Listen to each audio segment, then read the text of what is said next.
Lights on.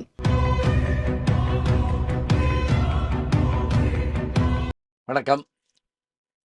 திங்கட்கிழமை பிறந்த உடனே நமக்கு ஒரு மகிழ்ச்சியும், உற்சாகமும் புறப்படும்.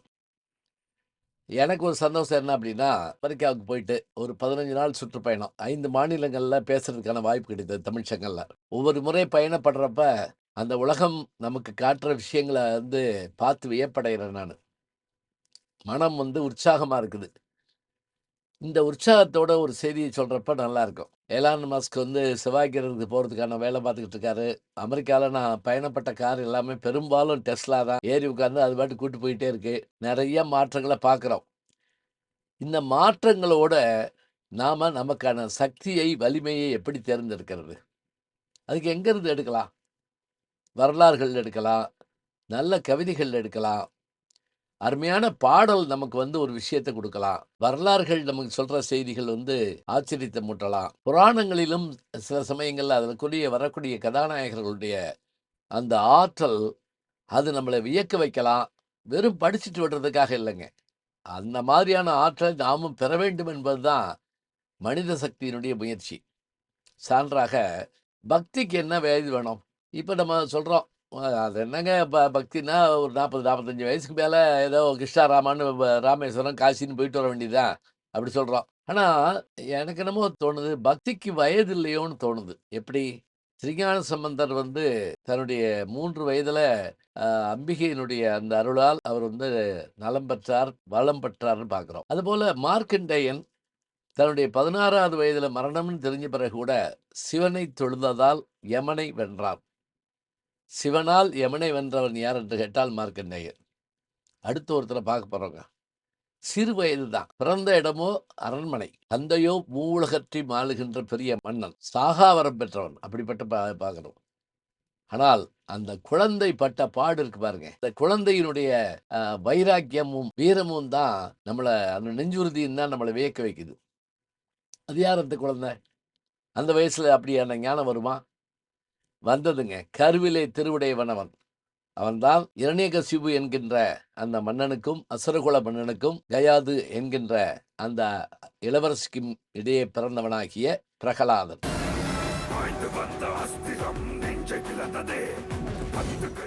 பக்த பிரகலாதன் படம் கூட நீங்க பார்த்திருப்பீங்க. இந்த பிரகலாதனுடைய வாழ்க்கையில ஒரு ஆச்சரியம் என்னன்னு கேட்டீங்கன்னா, எப்படி பாரத கதையில சுபத்திரனுடைய வயிற்றில அபிமன்யு இருந்தபோது கிருஷ்ண பரமாத்மா சொன்ன போர் கதைகளும் சக்கர வியூகம் பற்றிய செய்தியும் அவனுடைய மனதிலே பதிந்ததுன்னு பார்க்கிறோமோ, அதுபோல இந்த கயாதினுடைய வயிற்றில இவன் குழந்தையா இருந்தபோது நாரத மாமுனி அங்க உண்மை கடவுள் யார் என்றால் ஹரி ஒருவரே, நாராயணரே எல்லா வகையிலும் நம்மை காப்பார் அப்படிங்கிற விஷயத்த அவருக்கு அந்த கருவிலே சொல்லிட்டு போயிடுறாருங்க. இவர் சொல்ற விஷயத்த அந்த குழந்தை கேட்டுக்கிட்டு இருக்கு. இப்போ ஒரு கேள்வி கேட்கிறான்.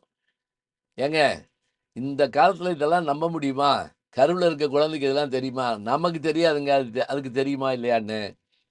தாய் சூரிய வெளிச்சத்தில் நின்னு சூரியனை வணங்கினால் அதிகாலையில கர்ப்பத்துக்குள்ள இருக்கக்கூடிய குழந்தையினுடைய கண்ணு கூசுமாம். அது மட்டுமில்ல, அவருடைய மனநிலைக்கு ஏற்பதான் அந்த குழந்தையினுடைய வளர்ச்சி இருக்கும்னு சொல்றாங்க. இப்ப இந்த குழந்தை இது கேட்டுச்சா? சரி விடுங்க.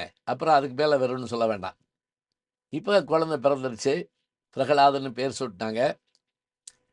பள்ளிக்கு அனுப்ப வேண்டிய வயது வந்தது. அவர்களுடைய குலகுருவாகிய அசுரர்களின் சுக்கிராச்சாரியர்ட்ட அந்த குழந்தைய அனுப்புறாங்க. அந்த குழந்தை போய் படிக்க போகுது. அவர் சொல்லி தராரு, "எப்பா உங்க அப்பா தான் இந்த மூவுலகுக்கும் அரசன். அவர் தன்னை தானே கடவுள்னு அறிவிச்சுட்டாரு. அதனால நம்மெல்லாம் எப்பவுமே இரணியாய நமகா அப்படி சொல்லணும்" அப்படின்னு சொல்லிக் குடுக்குறாரு. எல்லா பிள்ளைகளும் சொல்லுது, "இரணியாய நமகா." இந்த குழந்தை மாத்திரம் சொல்றான், "அது எப்படி? இந்த 7 உலகையும் காக்க வல்ல பெருமை உடையவன் விஷ்ணு தானே!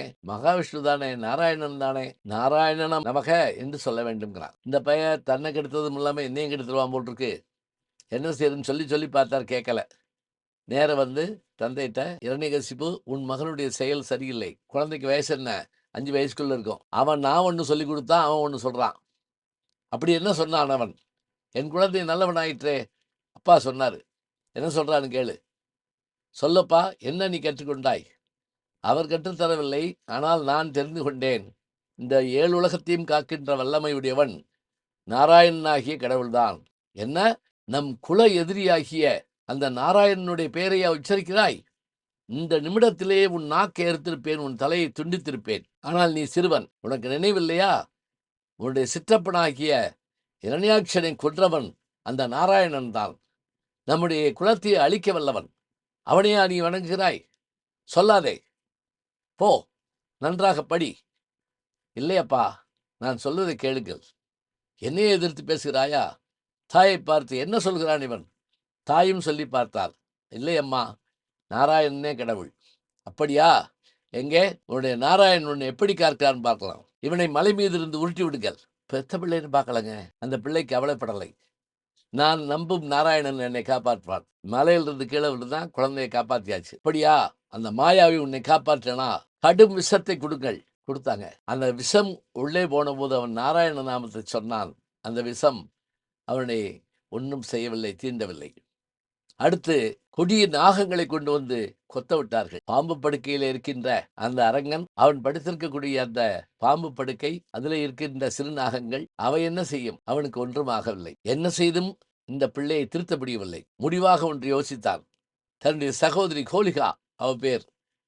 அவள் நினைத்தால் மாய மந்திரங்களில் வல்லவள். இந்த குழந்தையை மாற்ற வேண்டும். கோலிகா, உன் மடியிலே உட்கார்ந்து வைத்துக்கொள். நெருப்பை வரவளை, இந்த குழந்தை எரிந்து போகட்டும். அதுபோல அவளுக்கு நெருப்பு குளிர் நீர் போல. அப்படி நம்பி குழந்தையை மடியிலே உட்கார வைத்து அந்த ஹோலிகா என்பவளை சுற்றி நெருப்பு வைத்தார்கள். அவளும் சற்றும் கவலைப்படாமல் தன்னுடைய அண்ணன் மகன் தவறு செய்கிறான் என்று நினைத்து கொண்டு அந்த குழந்தையை கொல்வதற்கு மடியிலே வைத்திருந்தாள். ஆனால் வந்த நெருப்பு ஹோலிகாவை கொன்றது, பிரகலாதனை காத்தது. அதாங்க ஹோலி பண்டிகை. வடநாட்டில் கொண்டாடுறாங்கல்ல ஹோலி பண்டிகை. அந்த ஹோலிகாவினுடைய தீவை எரித்த நிகழ்ச்சி தான். திரும்ப திரும்ப சொல்லிக்கொண்டே இருக்கிறார். இப்போது அப்பாவுக்கும் மகனுக்கும் இடையே போர் வந்து விட்டது. அவன் கேட்டான், எங்கடா இருக்கிறான் அவனுடைய நாராயணன்? அப்ப அந்த பையன் சொல்ற வார்த்தை தாங்க ஆச்சரியமா இருக்கும். எங்குளான் உன் நாராயணன் என்று கேட்டவுடன் அவன் சொன்னா, தூணிலும் உள்ளான், துரும்பிலும் உள்ளான், எங்குளான் என்று நீ கேட்டையே, நீ சொன்ன சொல்லிலும் உள்ளான், அணுவை சதகூரிட்ட கோணிலும் உளன், நீ சொன்ன சொல்லிலும் உளன், இதோ இந்த தூணிலும் உளன் என்று சொன்னவுடன், அப்படியா என்று சொல்லி அந்த தூணை காலால் எட்டி உதைத்து தூணை தன்னுடைய கதாயுதத்தால் பிளக்கிறார். உள்ளிருந்து நரசிம்மம் வெளிப்படுகிறது. இந்த குழந்தையோட ஏன் இவ்வளவு நேரம் பேசிக்கிட்டு இருந்தான்? ஒரே அடியில கொண்டிருக்கலாமே.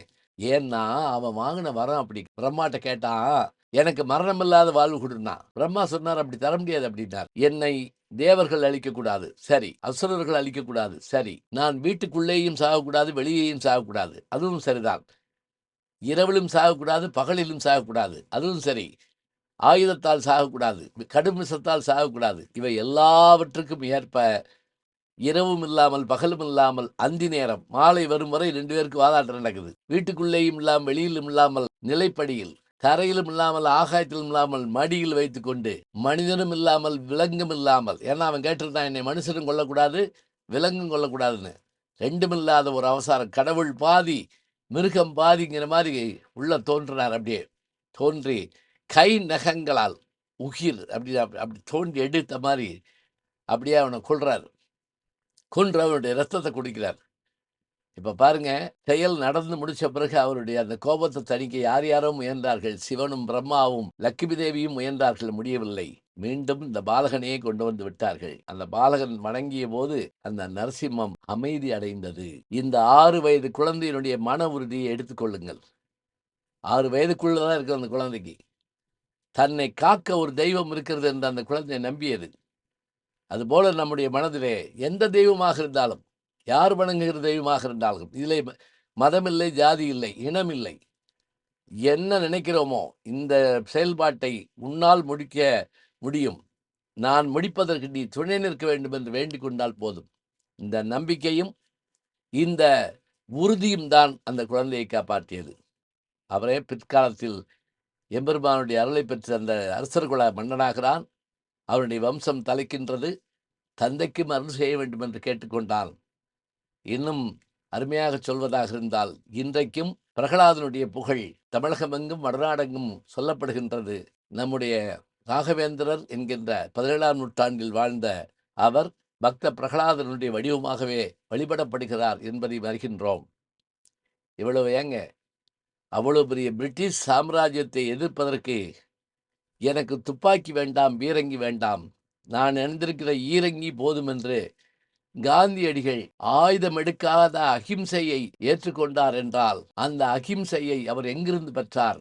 ஒரு எதிர்ப்பும் காட்டாத நம்முடைய பிரகலாதனிடம்தான் அவர் பெறுகின்றார். புத்தர் சொன்ன அகிம்சையும் பிரகலாதனுடைய அமைதியும் இவையே காலங்காலமாக சொல்லப்படுகிறது என்று சொன்னால், மன உறுதி மிக்கவர்கள் எதையும் சாதித்து காட்டுவார்கள். எண்ணங்களால் நாம் எதனையும் பொடி பொடியாக சிதறடித்து விட முடியும்.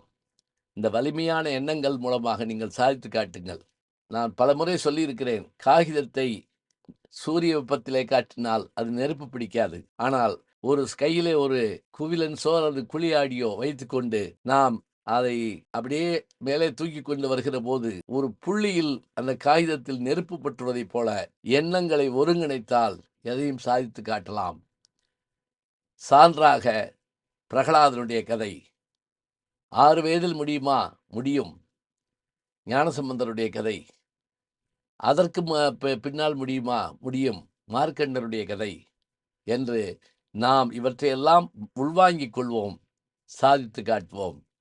பக்திக்கு வயதில்லை, மன உறுதிக்கும் அளவில்லை. நல்ல உறுதியான எண்ணங்களால் நம்முடைய வாழ்க்கையை உயர்த்தி காட்டுவோம். எண்ணியாங்கு எய்துவர் எண்ணியர் திண்ணியராக பெறின். நல்ல செய்திகளை நாளும் சிந்திப்போம். நாளை சந்திப்போம். வணக்கம். ஜி ஞானசம்பந்தன் யூடியூப் சேனல் பாருங்க. உங்களை தேடியே உங்க வீட்டுக்கு வருது. கேட்காம ஒரு விஷயம் உங்களை தேடி வருது பாருங்க, அதை பிடிச்சி வச்சுக்கோங்க. நம்முடைய ஜி ஞானசம்பந்தன் யூடியூப் சேனலை தொடர்ந்து எக்ஸலம், இன்ஸ்டாகிராம், ஃபேஸ்புக், வாட்ஸ்அப் என்று அனைத்து தளங்களிலும் நாம் இயங்கிக் கொண்டிருக்கின்றோம். நீங்களும் எங்களோடு வாருங்கள்.